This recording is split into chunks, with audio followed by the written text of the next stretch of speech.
Yine ahirin nasihatım qariler için hem ba. Çidiki qari badır, molla badır. Verettiril Kur'an'e tertila. Bunu hem qariler hem işçiyor.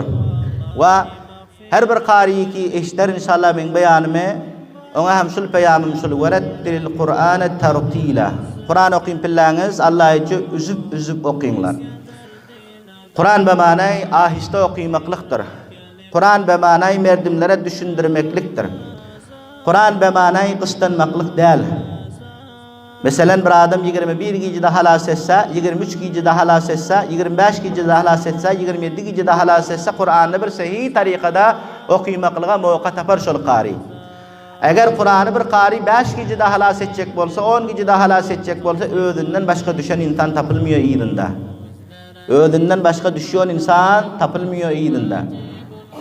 Alif lam mim ve zallin hala şu bile lasitçi qariler 10 gecelik okuyorlar ya 5 gecelik okuyorlar durmuşu kalada okuyorlar hem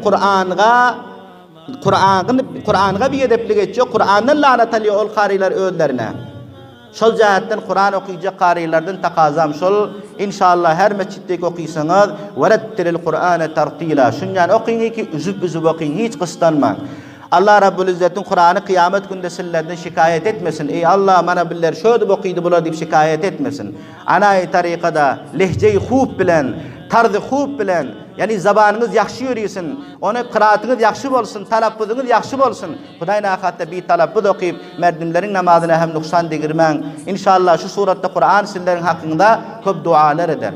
Resulü Huda sallallahu aleyhi ve sellem aytaha köpra qari Kur'anlar va ona Kur'an lanet aytıyor dedi. Narakım qari Kur'anlar şolar tiz okuyorlar şolar. 10 gecede halas ediyor, 5 gecede halas ediyor, 3 gecede halas ediyor. Şonyana qari Kur'anların barasında edildi ki Kur'an'ı sahih tarikada okuyması.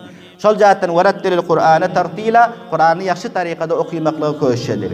İkilenci qari sahiplerden taqadam şol Allah size Kur'an beriptir. Allah size ilim beriptir. Allah size şul mansabu makam beriptir.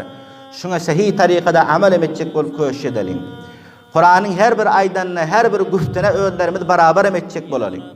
Gözlerimizi bet nazardan saklaling, yüreklerimizi pakize edeling, sinalarımızı pakize edeling. Kur'an billerin sinamızdan çıkıp gidamasın. Qaran Hazreti Cüneyd Bagdadi rahmetullahi aleyhi'nin bir muridi var eken diyor. Qari Kur'an eken. Muride sohbisi var eken, qari Kur'an eken. Bul diyor bir kafir gördü diyor. Bir kafir oğlanı gördü. Son Hazreti Cüneyd Bagdadi rahmetullahi aleyhi'ye ayıttı diyor. Hazret şul hem doğuda haberar mı ediydi. Şul oğlan hem doğuda haberar mı ediydi. Son bunun Cüneyd Bagdadi rahmetullahi aleyhi'ler diyor. Sen şu gep ayttın deydi sohbisine. Sen öktelekin yaxşı nazar bile aytmadın şunu. Yaxşı niyet bile aytmadın. Sen bunun hali nuksanını görürsün deyip ayttı diyor. Sen bunun nuksanını görürsün bu gepin aydanını deyip diyor. Ana son diyor, şol sohbisi diyor Cüneyd Bagdadi qarite yüreğinde bir kul Kur'an kalmaptır diyor. Bilkul Kur'an yüreğinden göterilip gidiptir diyor. Qarite avval lekin qarilik sıfır bol kaldı diyor. Bir ağız okuyup bilmedi son diyor. Näme için sırf şol oğlan iki bir saqqal te, şoň doda habarjana ağacı kaydı diyor şonun öde. Ana gara onda şul bizler gözlerimizi, nazarımızı hifazet edelim. Peygamber Huda sallallahu aleyhi ve sellem ayttılar, nazarın öde bir oktur deydi şeytanın bir zehirli oklarından. Eğer bir adam şul nazarını saklasa yaramaz ayarlardan, yaşa şekilde namahremlerden Allah Rabbul İzzet ona bir imani verer, şunyanak bir yaxşı imani verer. O yüreğinde lizzetin şu imanın mahsus eder deydi. Ana şunyanak qariler, alimler hem bilemedem şunu köşedeling. İlim eğer behremend etjek bolsak, ilim eğer Kur'an'ımızı doğruca saklajak bolsak, yaramaz işlerden öllerimiz uzak edeling. Ve garna yaramaz işe bulaşıp görsek Kur'an bir pakize boluyor. İlim bir pakize boluyor. Pakize jayda toqtaşıyor. Pakize jay bolmasa toqtaşmıyor. Ana şol jahatdan Ramazan ayında hafızlar bolup, alimler bolup biller köşedeling. Ahli mescitlerimizde hem her günün içinde namazın izinden misalan ertin namazın izinden 5 dakika illa 10 dakika beyaniye bersek bilenimizçe zeruriyat İslami ki Türkmeni dilinde va ondan beyaniye bersek kavmlarımıza namazın bozulan naydip veriyor, düzülen naydip veriyor, rozana naydip veriyor, dekada naydip veriyor. Eğer billeri atla bilmesek hem okuy bilmesek hem kemeskim dehnimi dağalar şu.